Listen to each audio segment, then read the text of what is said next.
को जरूर सब्सक्राइब करें। आपका बहुत बहुत धन्यवाद।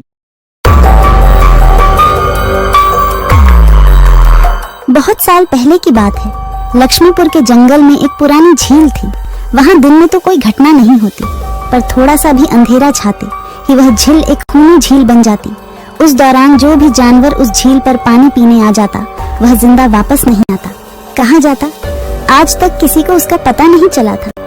यही वजह थी कि जंगल के सारे जानवरों ने, यहाँ तक कि जंगल की राजा शेर ने भी उस झील को खूनी झील घोषित कर दिया था। अब पूरे जंगल में कोई भी शाम को उस झील की तरफ जाने की हिम्मत नहीं करता था।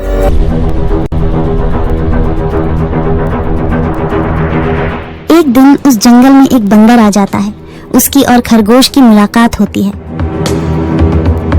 अरे बंदर भाई, कौन हो तुम? पहले तो तुम्हें इस जंगल में कभी नहीं देखा। खरगोश भाई, आज तक मैं शहर में इंसानों के बीच चिड़ियाघर में था, किसी तरह आजाद होकर आया हूँ। क्या इस जंगल में मेरे रहने के लिए कोई जगह है? हाँ बंदर भाई, ये हम जैसे जानवरों का घर है, इंसानों का चिड़ियाघर नहीं। आओ, मैं तुम्हें पूरी जंगल की सैर करवाता हूँ, सारी जगह के बारे में बताता हूँ। जो जगह पसंद आए वहीं टिक जाना। और खरगोश बंदर को पूरा जंगल घुमाता है। हाथी, जिराफ जैसे कई जानवरों के रहने की जगह ही नहीं, वहाँ के राजा शेर की भी गुफा दिखाता है, पर उस खूनी झील के बारे में ना बताता है और ना उसे वह दिखाने ले जाता है। बंदर वहीं बरगद के एक बड़े से पेड़ को अपने रहने के लिए पसंद कर लेता है। वहाँ रहते हुए अभी उसे 2 दिन ही गुजरते हैं कि तीसरे दिन शाम को घूमता हुआ वह उसी खूनी झील के पास पहुँच जाता है। अरे वाह, कितनी सुंदर झील है। जी तो करता है ठंडे ठंडे पानी में कूद कर नहा लूं, लेकिन सर्दी होने का डर है। चलो आज सिर्फ ठंडा ठंडा पानी से अपना प्यास ही बुझा लेते हैं।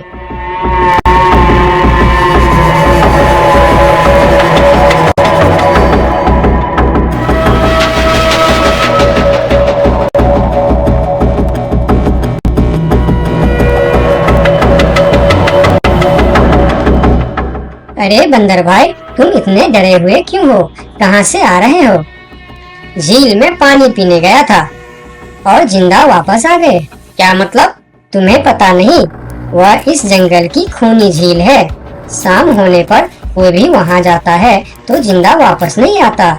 उसकी लाश का भी पता नहीं चलता कि वह कहाँ गायब हो जाती है। इसीलिए शाम होते ही कोई भी उस खूनी झील की तरफ नहीं जाता। ये हमारे राजा का आदेश भी है। कमाल है, मुझे तो पता ही नहीं। कैसे पता नहीं? तुम्हें वह खरगोश भाई ने बताया नहीं? लो, खरगोश भाई भी आ गया।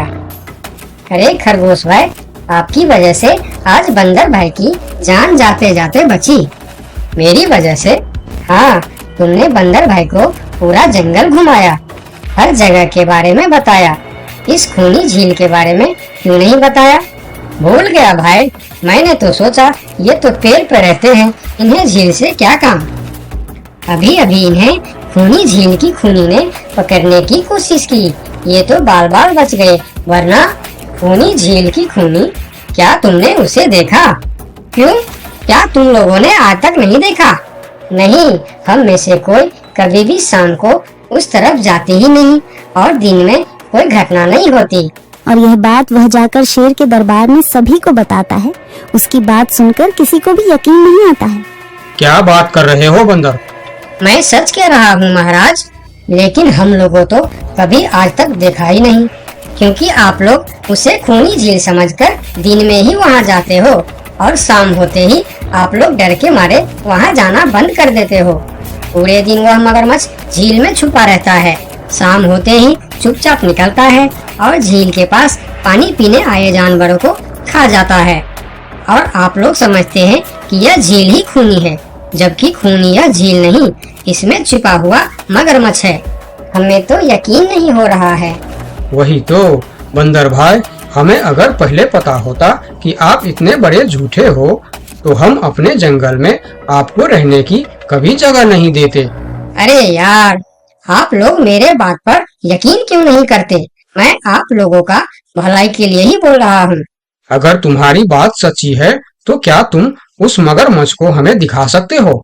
क्यों नहीं महाराज, आज शाम होते ही आप लोग वहाँ जाकर पेड़ और पत्थरों के बीच छुप जाना। और फिर शाम को वह सभी उस खूनी झील के पास जाकर छिप जाते हैं। झील के किनारे जाकर बंदर 2-3 बड़े बड़े पत्थर उस झील के पानी में फेंकता है।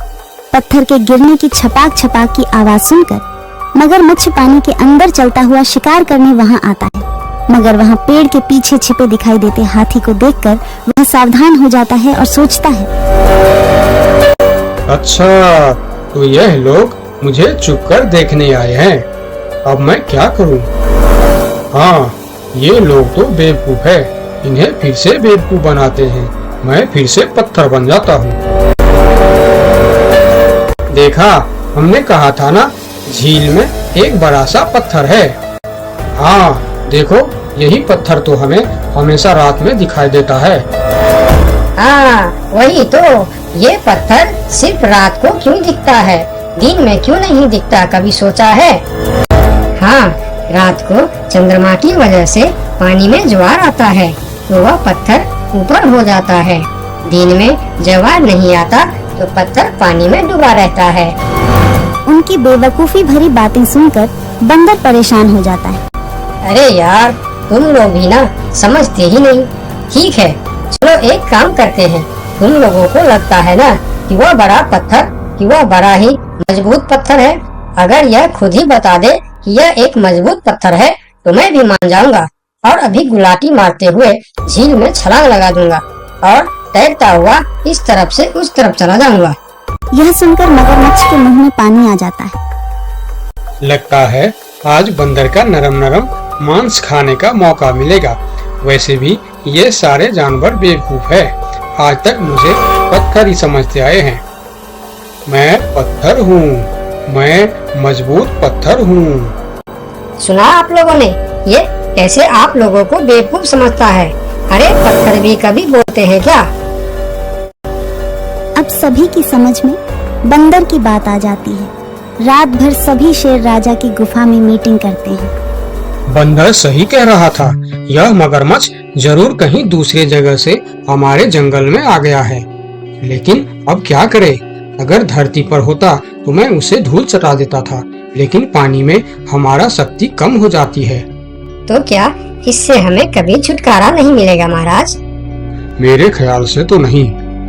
मिलेगा महाराज, ये पानी में भी रहेगा, हमें देखेगा भी, मगर वह कुछ कर नहीं पाएगा।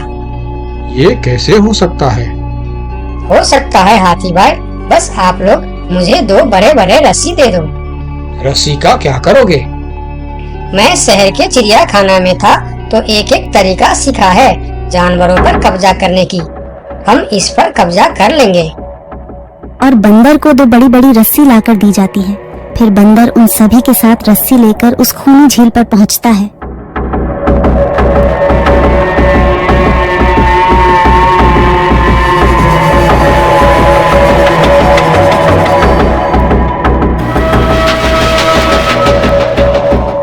कल तक तो यह बंदर मुझे देखकर भागता था और आज पानी पीने आया है। लगता है ये भी दूसरे जानवरों की तरह मुझे पत्थर समझने लगा है। अभी इसे अपना निवाला बनाता हूँ।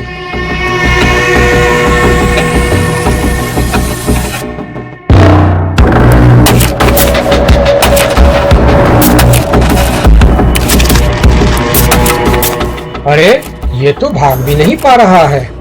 अब यह जितना ज्यादा फरफराएगा उतना यह फंदा कसता जाएगा और चुपचाप रहेगा तो फंदा ढीला रहेगा। जैसे यह फिर हिलेगा फिर फंदा कसता जाएगा।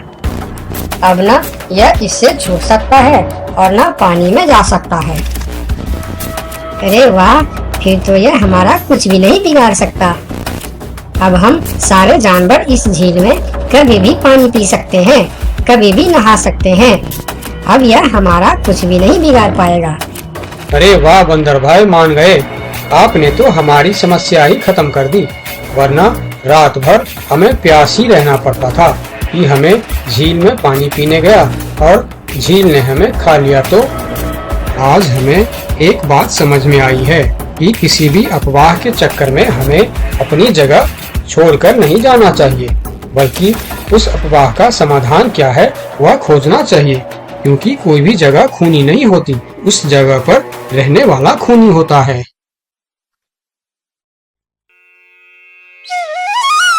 बहुत साल पहले की बात है। लक्ष्मी नगर में एक बहुत बड़ा जंगल हुआ करता था। जंगल में शेर खान नाम का एक शेर रहता था। वह जंगल का राजा था। उसके शासनकाल में जंगल के सभी जानवर सुखी और शांति से रहते थे। यदि जंगल में कोई भी जानवर गलत काम करता तो शेर खान उसे दंड देते थे। वह कमजोर जानवरों की रक्षा भी करते थे।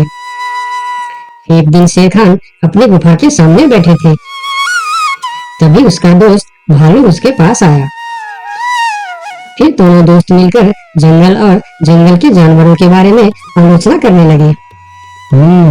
मैं इस जंगल का सबसे शक्तिशाली जानवर हूँ। मेरे सामने जंगल का कोई भी जानवर टिक नहीं सकता। क्या कहते हो भालू भाई? ये तो तुमने बिल्कुल ठीक कहा, लेकिन हाथी के सामने तुम बिल्कुल चूहे जैसे दिखते हो। क्या ठीक कहा ना मैंने शेर खान? भालू की बात सुनकर शेर खान बहुत क्रोधित हो गए। भालू, तुम्हारी हिम्मत कैसे हुई मेरे बारे में इस तरह की बातें करने की? तुम्हें पता है तुम किसके सामने बात कर रहे हो? मैं इस जंगल का राजा हूँ। तुम मेरे दोस्त हो, इसीलिए तुम्हारे साथ मैं थोड़ा मजाक कर रहा था। तुम मेरे बात का बुरा मत मानना शेर खान। शेर खान नहीं, महाराज कहो महाराज। मैं इस जंगल का राजा हूँ, इसीलिए बाकी जानवरों की तरह तुम भी मुझे आज से महाराज कह के ही बुलाओगे। लेकिन शेर खान, हम दोनों दोस्त हैं, फिर भी तुम ऐसे क्यों बातें कर रहे हो? दोस्त है नहीं, दोस्त थे। आज से हमारी दोस्ती खत्म। आज के बाद मैं तुमसे कभी बात नहीं करूंगा। दोस्त कहकर मेरे सामने कभी मत आना। चले जाओ यहाँ से। अपने दोस्त का इस व्यवहार से भालू बहुत दुखी हुआ और वह वहाँ से चला गया। उसी जंगल में गोलू नाम का एक बंदर भी रहता था। वह दूसरों की चीज चुरा कर भाग जाता था। एक दिन गोलू की चोरी करते समय शेर खान के एक सिपाही के द्वारा पकड़ा जाता है और उसे शेर खान के सामने विचार के लिए लाया जाता है।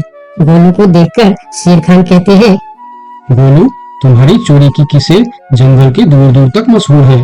तुम जानवरों के घर में ही नहीं बल्कि मेरे दरबार में भी बहुत चीज चोरी की है। इसीलिए मैं तुम्हें पहाड़ से गिराकर मारने की सजा घोषित करता हूँ।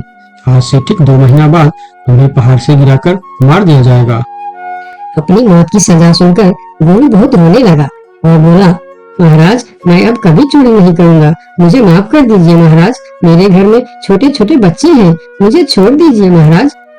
लेकिन शेर खान ने उसकी फरियाद नहीं सुना। तब एक सैनिक उसे ले जाकर जेल में बंद कर देता है।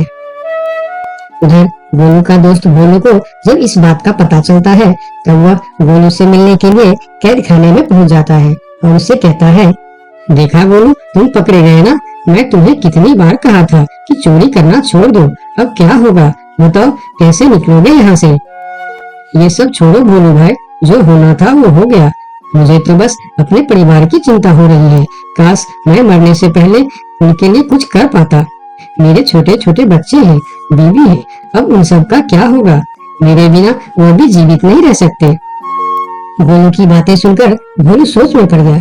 फिर वह शेर खान के पास गया और बोला, महाराज, मैं गोलू का दोस्त भोलू हूँ। मैं आपसे कुछ कहने आया हूँ। तो तुम गोलू का दोस्त भोलू हो? ठीक है, बताओ क्या कहना चाहते हो तुम? महाराज, मैं चाहता हूँ कि आप गोलू को कुछ दिन के लिए उसके परिवार के पास जाने दें, ताकि वह मरने से पहले अपने परिवार के लिए कुछ इंतजाम कर सके। मरने वाले का आखिरी इच्छा पूरा कीजिए महाराज। आप एक बार उसके परिवार के बारे में भी सोचिए। गोलू ने जो किया उसमें उसके परिवार की क्या गलती है? अगर आप उसे कुछ दिन के लिए अपने परिवार के पास रहने दोगे तो शायद उसका परिवार बच जाएगा। मैं इस बारे में तुम्हारी कोई मदद नहीं कर सकता। अगर अपने परिवार से मिलने के बहाने गोलू भाग गया तो मैं किसको सजा दूंगा? शेर खान की बात सुनकर भोलू थोड़ा सोच में पड़ गया। फिर बोला, तो ठीक है महाराज, आप गोलू को छोड़ दीजिए। जब तक गोलू वापस नहीं आ जाता मैं उसकी जगह कैद खाने में रहूंगा। और अगर वो कभी वापस नहीं आया तो क्या तुम उसके हिस्से की मौत की सजा भी लोगे? थोड़ा सोचकर बताओ। हाँ महाराज, मैं इसके लिए भी तैयार हूँ। भोलू की बात मानकर शेर खान ने गोलू को कैद से निकालकर भोलू को कैद खाने में डलवा दिया। तब बाहर निकलकर गोलू ने भोलू को बोला, दोस्त, तुम चिंता मत करना, मैं समय से पहले ही वापस आ जाऊंगा। ऐसा कहकर गोलू वहाँ से चला गया और गोलू की जगह कैद खाने में रहने लगा। इस तरह बहुत दिन बीत गया, लेकिन गोलू वापस नहीं आया। तब एक दिन शेर खान गोलू के पास आया। देखा बंदर, मैंने कहा था ना गोलू वापस नहीं आएगा। अगर कल सुबह तक गोलू वापस नहीं आया तो शर्त के अनुसार कल शाम के समय तुम्हें पहाड़ से गिरा दिया जाएगा। अगले दिन भी जब गोलू वापस नहीं आया, तब शेर खान और उनके सैनिक गोलू को लेकर पहाड़ के किनारे पर गए। फिर गोलू को खाई के किनारे खड़ा करके शेर खान ने कहा, देखा ना मूर्ख बंदर, तुम्हारे दोस्त तुमको धोखा देकर चला गया। अब तुम मरने के लिए तैयार हो जाओ। लेकिन इस बार भी गोलू नहीं डरा और बोला, कोई बात नहीं महाराज, मैं अपने दोस्त के लिए मरने के लिए भी तैयार हूँ। मैं यह जानकर बहुत खुश हूँ कि मेरा दोस्त अपने परिवार के साथ खुश है। मेरे आगे पीछे और कोई नहीं है, मैं तैयार हूँ महाराज। शेर खान और भोलू के बीच बातचीत चल ही रही थी कि तभी थोड़ी दूर पर गोलू उनके और आता हुआ दिखाई दिया। फिर पास आकर उसने बोला, तुम्हें ऐसा करने की कोई जरूरत नहीं है दोस्त। तुमने मेरे लिए जो किया उसके लिए तुम्हारा बहुत बहुत शुक्रिया और मैं अपनी सजा पूरी करने के लिए तैयार हूँ। महाराज छोड़ दीजिए मेरे दोस्त को। गोलू, तुम्हें वापस आने की क्या जरूरत थी? मैं यह सजा ले लेता था। तुम्हारे घर में छोटे छोटे बच्चे हैं, बीवी है, उनका क्या होगा? मेरे परिवार में मेरे अलावा और कोई नहीं है, इसीलिए यदि मैं मर भी जाऊं तो मेरे लिए किसी को कोई दुख नहीं होगी। तुम यहाँ से चले जाओ। नहीं दोस्त, गलती मैंने की है, इसीलिए सजा भी मुझे ही मिलनी चाहिए। उन दोनों की दोस्ती को देखकर शेर खान सोचने लगे, ये दोनों अपने दोस्ती के खातिर एक दूसरे के लिए जान देने के लिए तैयार है और मैं एक छोटी सी बात के लिए अपने सबसे अच्छे मित्र भालू से दोस्ती तोड़ दी। यह मैंने बहुत बड़ा गलती कर दी। मुझे इसका प्रायश्चित करना ही होगा। किसी को मरने की कोई जरूरत नहीं है। तुम दोनों की दोस्ती देखकर मैं गोलू की सजा माफ करता हूँ। और याद रखना गोलू, अगर तुमने फिर से चोरी की तो अगली बार मैं तुम्हारी सजा माफ नहीं कर पाऊंगा। नहीं नहीं महाराज, आज के बाद मैं फिर कभी ऐसा गलती नहीं करूंगा। आज से मैं ईमानदारी से मेहनत करके अपना परिवार चलाऊंगा। आपका बहुत बहुत धन्यवाद महाराज। ठीक है, अब तुम लोग यहाँ से जा सकते हो। उनके जाने के बाद शेर खान सीधा अपने दोस्त भालू के पास गया। भालू मेरा दोस्त, मैं यहाँ तुमसे माफी मांगने के लिए आया हूँ। मैंने जो उस दिन तुम्हारे साथ व्यवहार किया वह बहुत गलत था। मैं बहुत शर्मिंदा हूँ, मुझे माफ कर दो मेरे दोस्त। लेकिन महाराज, आपने तो कहा था। महाराज नहीं, शेर खान बोलो, शेर खान। आज से तुम मुझे महाराज नहीं शेर खान ही बुलाओगे, क्योंकि दोस्त एक दूसरे के नाम लेकर ही बुलाते हैं। आज से तुम मेरे सबसे अच्छे दोस्त हो। गोलू और भोलू की दोस्ती देखकर शेर खान को अपनी गलती का एहसास हुआ और उसने भालू से माफी मांगी और दोनों फिर से दोस्त बन गए। तो दोस्तों, इस कहानी से हमें यह सीख मिलता है कि कभी कभी दूसरे के अच्छाइयों को देखकर भी हम अच्छा बन जाते हैं। इसीलिए हमें हमेशा अच्छे लोगों के साथ ही दोस्ती रखनी चाहिए और अच्छे अच्छे काम भी करने चाहिए। आपका बहुत बहुत धन्यवाद।